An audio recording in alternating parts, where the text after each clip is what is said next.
Hi everyone, welcome to my page. Today is May 13th, 2020. Today's mental health information comes to you from Mental Health America. On their website, they talk about different tools to thrive with your mental health. And one of those tips to thrive is owning your feelings.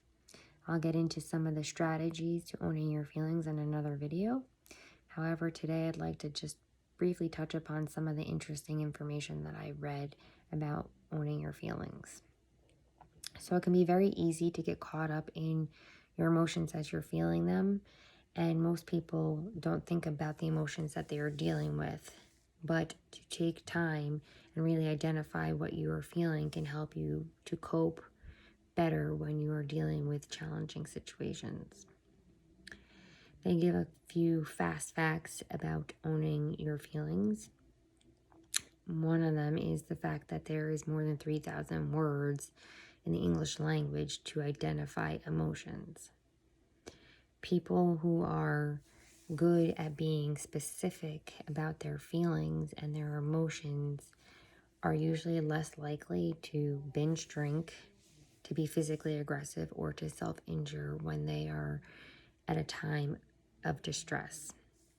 The most important thing that I read is that when school-age kids are taught emotions for about 20 to 30 minutes every week, their social behavior and school performance improves.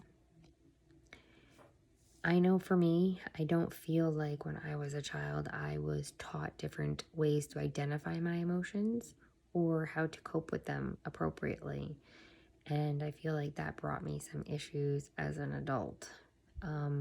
I'm not sure whether or not it contributes to my anxiety and depression or not, but I feel like if I had some different strategies that I was taught when I was little, that maybe some of this experience that I've been living for so long could have been avoided.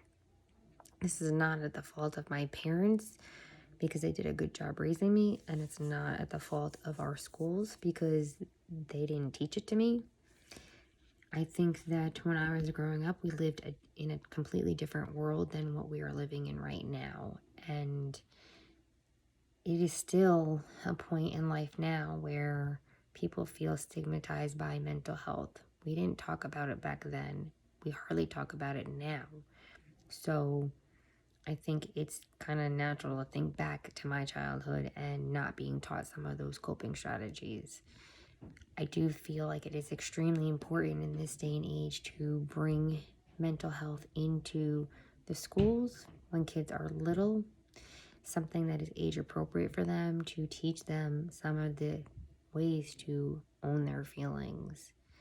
Life is just so challenging in this day and age, especially compared to when I was growing up. And if I feel like lacking these lessons when I was a kid led to issues as I grew up, then I can't even imagine how not teaching these things to our children at a younger age now, how it's going to impact them. So let's try and find ways to make mental health be something that's not so scary to talk about, even with our kids.